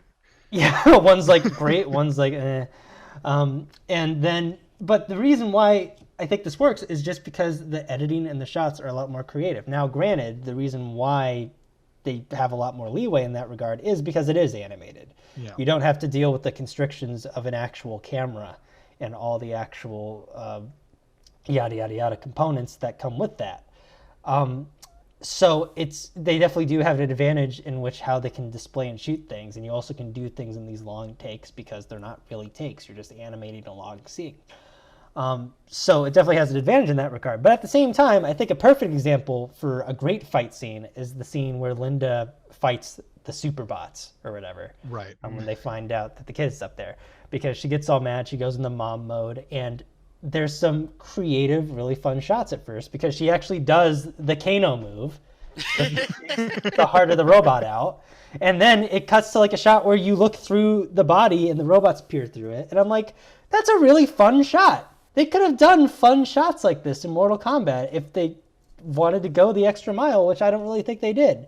And the way that fight is edited, like it's always in frame, you feel the actual weight of it because you feel the stabs, you see like their oil parts go out and all that stuff. Like the part where she like, it does a close up on her and you just see like the splatter on her face. Like that's all super fun, creative stuff. And I wish Mortal Kombat really delved into that and it didn't. It has to do with the production of both types of movies. So for like with animation, you obviously start off, same with literally any other movie, with say a storyboard and with like everything drawn out on sticky notes or whatever. Just the bare bones minimum, and you also got the script to go with it. And same with any big budget movie as well. They're going to want to mark off where stuff happens. But then with animation, you have the benefit of once you put all the characters into a scene and you do all the like camera work or whatever, you can manipulate any object you want within that exactly scene. And then you can manipulate the camera within that scene. I think the one thing I'm thinking of is like I don't want to like cut away or backtrack or anything, but the way that they did and the way that they're still doing the Clone Wars show is that there is no original storyboard. They just only ever made it in like CG. They never drew anything. They never hand drew anything. It was always in CG, and they always had to mark everything out in like their really primitive animation programs. And they do that with some big budget movies and TV shows. For example, Jurassic World, the first one. While watching that movie, I could tell that they had like, okay, they had these shots in mind. They knew they wanted to do this. And for a lot of the big scenes that they wanted to do, before they even cast the characters, they animated what they wanted the entire shot to look like in a really primitive animation technology. And they do that with other stuff. Like I think I saw something like that in John Wick 3, like what is it, all the production stuff, and then specifically with The Mandalorian and some of the live action television shows that Disney's making right now, where essentially once you start filming, the episode or the movie is already done. You already have all the camera work, all of the where the effects are going to happen, all of the different creative cues. It's all done, and all the script is in place as well. The biggest thing that needs to happen is that you film it like it's already filmed, essentially. And that's what, because like you said, this is a beginning director. This is obviously a studio that was kind of lenient with what they wanted and didn't want to do. You could tell, especially in a bunch of the fight scenes, that this wasn't something that was like animated before, and that they're playing it. Like you could tell it was just like, we're getting the best shot of this shot that we're taking. So with Mitchells versus the Machines, you could tell obviously it's an animated movie. They've had so much time to go in and be like, this is the shot we want, this is the shot we want, how can we make this shot even better? You have a little bit more time and lenience with it, whereas with something that you filmed and didn't have, you had obviously planning and pre-production, but you didn't have enough to really find all the creative avenues you could go down in. That's the difference between the two. I will say I did really like the shot composition of this film, but I'm going to have to disagree with you and say that I didn't like the editing. I written down, this seems like a pretty competent movie that a fifth grader got its hands on, because it's, and I'm trying to remember it because I didn't write enough about it, but it's edited kind of, it sounds weird for me to say, but it's edited kind of like ADHD-y. It's very randomized. And what I noticed a lot is the 2D animation gets in the way a lot. And I'm worried is that Sony watched Spider-Verse and went, oh, this is what people want, and then just shoved 2D animation in every single thing. I feel like what this could have gone through another round of editing and just taken away. There was like a fourth wall break where they just talked to the camera like 30 minutes in and then never again. Yeah, there definitely were a few points where they could have tightened up a little bit. I think it's because, like I mentioned earlier, they reverted it back to the original title. I think a big reason for that is I think when it moved to Netflix, they probably got a lot more creative control back. Yeah. So this was probably closer to the version that we watched is probably a lot closer to a director's cut for them, I would assume. Right. And typically with director's cut, it's the director's vision and it's not as inhibited by editing. But at the same time, editing tweaks can help a film. Hashtag give us the Sony cut. There was so much that like, yeah, this is a funny joke, but you kind of like, I think it stops the movie for like when they did when she's learning to drive stick, right? And she drives up and then they have that huge big backsplash that they'd already done like as a joke before when the dad did it. I'm like it's funny, but you kind of kill the pacing for a good 3 to 4 seconds and then keep going. You know what I mean? It did feel a little overused. I agree with that. But overall, I think that, especially with the way the action is shown, I think it's actually very well done and very visually stimulating. I think the shot composition is fantastic. I just think I kept going like, all right, we get it. We can, we get it. All right, okay. I also do love that that last little, what way that last scene is edited. He's like, "Oh, cool, you sent me a birthday greeting," or whatever. And he's like, "Oh yeah, it was super easy." And then it cuts to him like freaking out.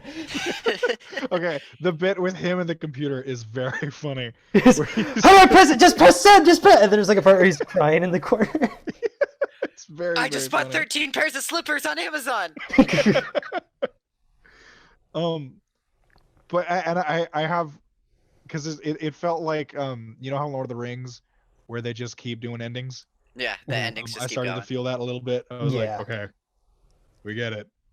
Yeah, it was losing me towards the climax when they go up and then you get the whole liar revealed thing, and I'm like, I have that written down too.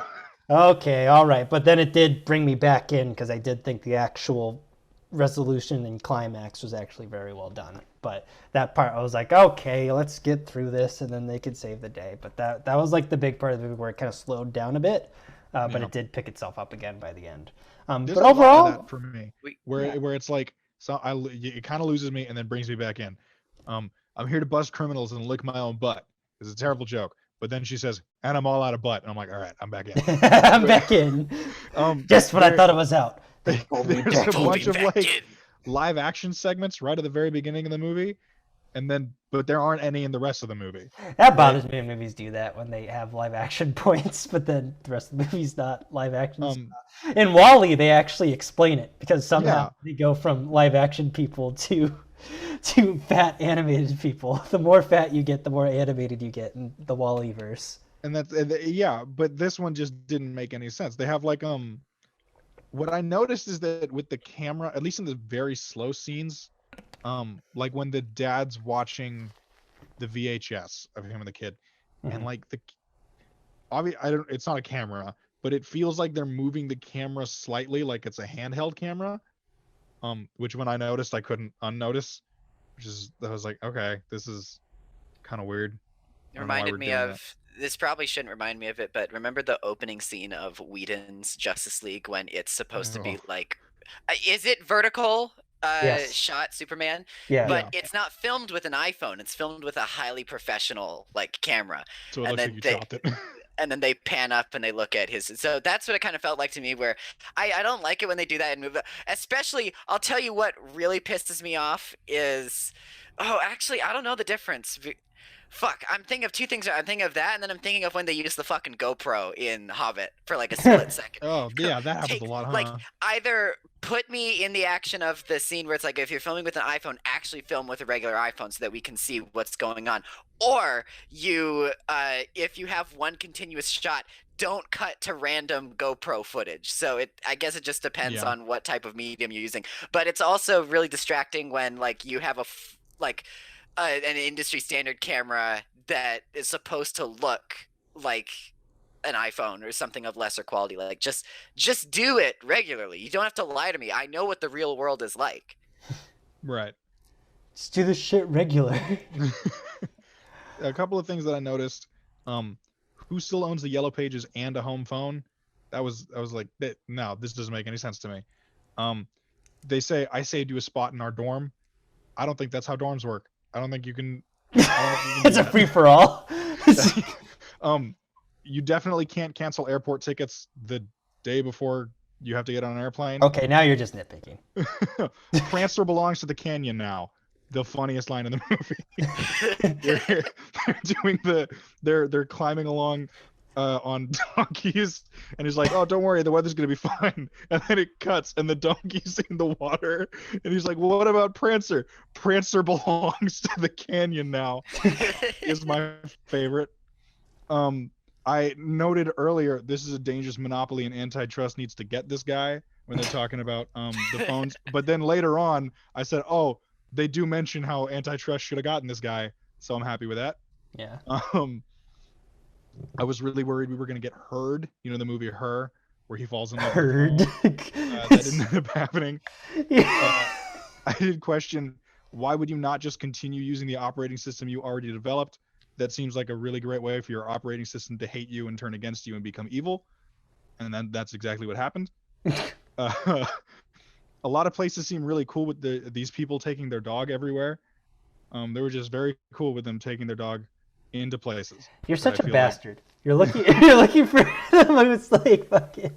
Something I did notice about the actual movie, I don't know if it was supposed to be shot in like 3D, but a lot of the borders on the characters were really weird. They were kind of like fuzzy looking. Yeah, I think that was more just the style they were going I guess it was a style, but I couldn't unsee I think it's because it was one of those styles where it's like the Spider-Verse style, where it looks, it's kind of emulating hand drawn, but it's obviously 3D animated. But right. There was who would have thought a tech company wouldn't have our best interests at heart, which is really funny until you remember that this is a movie by Sony. I do hate wide Furby. It makes me uncomfortable. I didn't like it. The wide Furby. I think we'll end it on wide Furby, but I do think that this is a very good sign for Sony Animation, because I think I'm hoping that they keep making movies like this where I can walk away from it and go, yeah, I don't hate myself for watching this movie. Yeah, no more emoji movie quality tier. Like keep it Yes. at this tier, please. Like this is a good level to be at. But yeah, moving on from that to another animated movie that I don't think enough people are talking about, Lupin III, the first, Michael's favorite movie ever. Hell yeah. Michael was going absolutely gaga over the top shit for this, because I'm assuming you heard from, we have a friend who's really into anime or Japanimation. I probably should have brought her on for this, but whatever. Who loves this stuff, and she told Michael about it, and then Michael just instantly fell in love with it, and he told us about it, and then we watched it, and we were like, holy shit, this is really good. Michael, you wanna describe Lupin III, the first, for those who might not be familiar with it? Yeah, I'll try to be brief. Basically, this character has just been around in like the Japanese like public consciousness since like the 1960s. Think about the time like Scooby-Doo was coming out, they kind of had like television animation like that, and it's just basically this world-traveling Indiana Jones gentleman thief like type of show, where just episode to episode he tries to steal something, they tell jokes. Nothing groundbreaking and nothing that like has really changed like how art is done in Japanese animation, but it's still something that is like maintained its identity. Think like Batman, where if every couple of decades or so it'll have a different style, it'll have a different feel to it. Sometimes like the old ones kind of campy, they sometimes make it live action and kind of shitty. Sometimes it's really good animation, sometimes it's really low budget, but it's a product that endures. I had not heard of the Lupin III before until I saw this trailer that they put on YouTube about a year ago from now, and it's just this gorgeous CG animation that it's not even really anime, because they don't use any of the tropes that anime has, where it's not 2D, B, the mouth movements aren't just like 3 separate panes. They really like do the lip syncing on it, and the animation itself is so beautiful and so fluid. It's up there with everything that every other industry is doing. It's up there with Disney, it's up there with like DreamWorks, it's up there with Sony, and I just wanted to see it. It took me a while to actually get tickets for it. I got to see it in theaters, and it's just this beautiful like world traveling animation experience, and I very much enjoy it. Is there anything else I should really touch upon before? No, I think that's a good summary of everything. Yeah, to me, it reminded me. It felt like it was heavily inspired by the Adventures of Tintin movie, which has agree with that. become a huge cult classic over the years. They've been saying they've been making a sequel, but I don't think it's ever going to happen, to be totally honest. God, but how cool would that be? It was really, yeah. I remember the first time I saw the Tintin trailer commercial, I was like, "What the fuck? Why is Tintin like all photorealistic and shit? This looks weird." And then I watched it, like, "Oh shit, this is actually." You come out of the movie going, "Please make more. This is This is actually super cool and super fun, and actually way more in the spirit of the original source material that I thought it would be." And Lupin III. It's really good, but like Tintin, it comes out of this animation studio that you don't really see a lot out from. So with Tintin, it came out of like Nickelodeon Studios, and Nickelodeon, everything they touch looks incredible. They did Rango, obviously they did Tintin. They did the effects for Avatar, which I'm not going to touch upon Avatar: The Last Airbender's story, but the effects are still really good. They're decent. No, but like they're still at that point in time, like that one rock looks incredible. When the effects happen, they look pretty good. But like same with this one, where it's just out of this animation studio that you really haven't heard of before. And they just I don't even know any backstory behind how this animation process got started, because it is just gorgeous to look at. Every shot, there's something beautiful going on. And like I said before, everything's so planned out so far in advance that there's literally barely any time in the movie that they like take a break from how gorgeous the visuals are, or how fluid the animation is. It is just stunning. Yeah, the best way I would describe it is that it's essentially like, Indiana Jones meets Scooby-Doo meets Carmen Very Sandiego. fair. Is kind of like how I would really describe it. It takes place in like the 70s? I want to say 70s. 60s? Somewhere around that. 70s maybe? Yeah, because I was going to say during the 1940s, but I didn't realize this was post-World War II, so that wouldn't be correct. But so yeah, it definitely has like the characters themselves look very faithful to the anime as far as I'm aware. I've never seen the original source material, but from what I could tell, they looked very accurate. But they're in these very like impeccably detailed photorealistic environments, and many times that can be jarring. Class A example for that is The Good Dinosaur, where you have these incredible photorealistic worlds and these incredibly cartoony looking characters that just don't fit. But here it felt like they did fit, oddly enough, and I think that's just because the animation, the characters are so, it sounds weird to say this, animated, but they all move distinctly, they all move uniquely, and I think that really just makes the environments they feel, even though they are more realistic, they feel. I don't remember which one of us mentioned it when we first started watching it, but I don't know who pointed it out, but the characters move like an anime versus just like in real life, a movie. So they move from pose to pose rather than just moving around, which especially in a 3D animated film like this is fantastic, because a huge issue with like Star Wars Rebels, is that the characters just bounce around, right? Even when you're in a very serious scene and you see the jaw moving like 3 seconds behind the rest of the movie.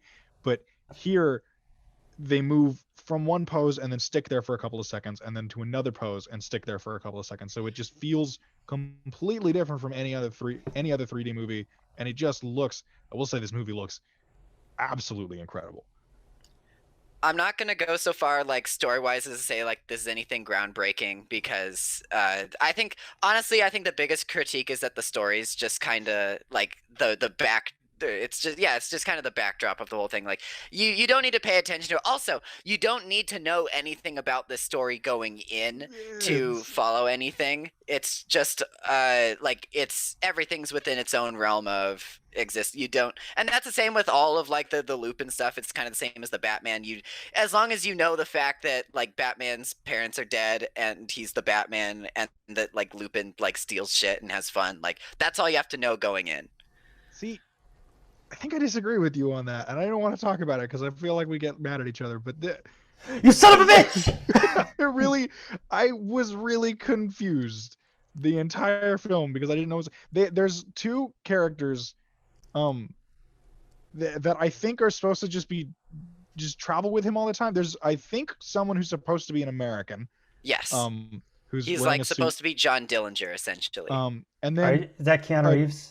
Dude, the Keanu Reeves guy, yeah. And then a dude who's dressed like a traditional Japanese martial artist. Yeah. And they're in the movie, and I don't know why. Like, I get it. They're characters from the show, but you could literally remove the two of them from this film and nothing would change. But they're cool though. That's true. I can say that the one thing that this film gets flack on is that while, like I said, you don't have to have the source material going in, if you had the source material going in, you know that these guys are like integral to all this in the sense that they like stick around the main character at all times. But at the same sense, I don't think it was really their movie. I think it was more focused on the Lupin character, because a lot of the things that what happens with Lupin is that he'll introduce the episode and then like just kind of shit like happens around him and that he has to adapt to it, rather than it being his story, where this one I really feel is like it's his story that they're telling. Yeah, I felt like I got the gist of who they were. They were just fun side characters. It maybe I did ask questions like where'd they come from, but to me it never really felt like it was necessary to have that explained. I don't know. It felt very like, okay, so the story revolves around Lupin, the dude with the red jacket, and then this lady he meets, whose name I don't remember. Who's an original character, right? Yeah, she hasn't appeared in anything, and this is pretty normal. They introduce like a new side character for everything. They usually don't like go back to these side characters ever. It's usually just a one-off, but I'd say this one is like the most interesting because they have this character is everything that Cole Young from Mortal Kombat should have been. I know, and I liked this character. They flesh out her backstory. She feels relevant to the plot, and had I not known anything about Lupin, I would be like, oh yeah, this is probably a character from it. But she's a completely original character, and she totally. But she's also not. I'm not going to go so far as to say that she's like an audience insert, where we introduce her to this universe and she has to like get used to it. No, I feel like she's existed in this universe. She's not to like explain what's going on. She's like her own character. She does whatever she needs to do over the course of the plot. Yeah, but I'm saying like, so these two characters are important to the plot, and I see that. And then you have the other characters. So you have the lady in the green dress. You have the femme fatale, yeah. The femme fatale, who's completely unnecessary. You have the two background characters who are also completely unnecessary. You have the detective who's funny, and like I can see him being in the beginning of the film to introduce, this idea that he's running from the cops. But again, sort of feels unnecessary the more batshit crazy the plot does, because the plot goes completely batshit crazy.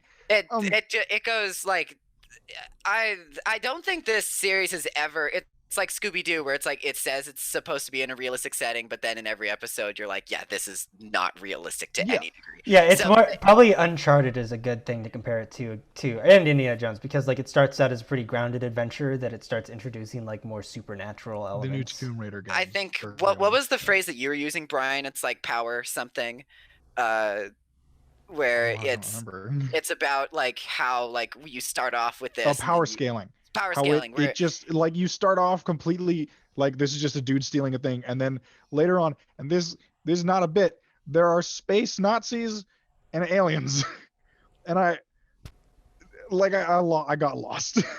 No, and that's the thing, is that I feel like this movie is a fun movie to get lost in, though. And you can tell that like a lot was, say, lost in translation when it comes down to some bits of the dialogue, but at the same time it's just fun.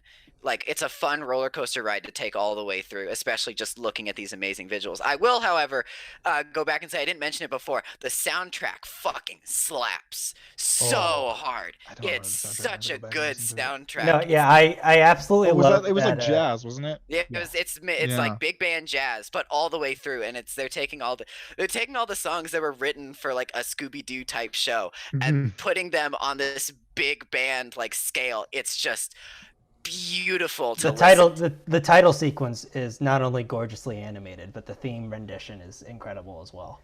It's a really good looking, really good sounding movie, but honestly that's I will agree the end is one of the weaker parts for me. I don't hate it. I think it's fine. I don't have any like real major problems with it, but I think the end wasn't quite as engaging as the rest of the movie. I think a lot of that has to do, it revolves around the main villain, who I thought was probably the weakest of the characters here. I don't even remember who it was. He's the Nazi guy who thinks Hitler's still alive, which is interesting. He is a very anime like villain, is all I'm gonna say. That's the thing I was really upset about. He's very angular. He looks like a Kingdom Hearts villain. Like that's he does. He does. And I was so upset because for the entire like 2 hour long movie, It's they're only like an hour and a half. they're Don't building up fucking the idea bullshit that me, man. Hitler It's is not still that alive, long. and I was so excited. I was like, I can't wait to see Japanese anime Hitler, and it wasn't real, and I was so upset about that. I was so mad. Brian wants Hitler to come back, confirmed. In a movie, in a movie about space Nazis, I absolutely In a want Hitler to movie, come back. yes. In real life, absolutely.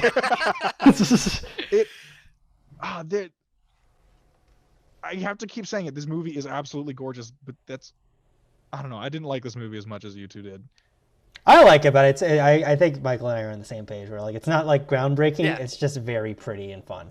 I think the last thing I'm gonna say on it is that, like, yeah, I had the privilege of seeing it in theater. I was with a group of people who also really like this. It was a blast. This was like right when Christopher Nolan came to the Irvine Spectrum and said like, hey guys, it's safe for Please theaters keep to watching open. movies. Please come see Tenet. They closed like a month later. No, they closed like literally a week later, but I got my ticket within that week, and the whole. Like, just going from absolutely nothing, just seeing like the trailer over and over again, to seeing this full-fledged, just beautiful movie is just great. And this movie is like available everywhere now. They're going to put it back in theaters in August. They're going to, or it's already on DVD, it's already on Blu-ray, but just no one's heard of it because there was absolutely no marketing for it. I think this could have been a gigantic film if they had marketed it, and it's just they just didn't, because they didn't think it would do very well. Rightly so, because COVID was happening, but like I think they had a missed opportunity. I think it's the spiritual successor to, as Aiden said, like Tintin, and I would highly recommend that anybody who listens to this watch it, because it's just a fun roller coaster ride. And I think that's it for me.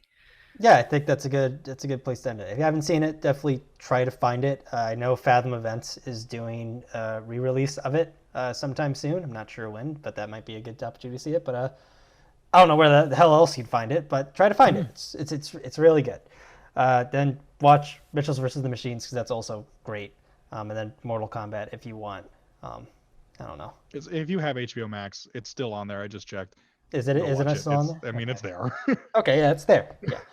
All right. Well, I think that'll do it for today's episode. Kept it pretty lax, talking about 3 movies, and yeah. Yeah. Heck yeah. I hate that I don't know how to fucking end anything. It's becoming like a recurring bit on the channel where I just don't know how to conclude. I just don't know how to just stop the video. What I suggest is you just cut it off mid-sentence.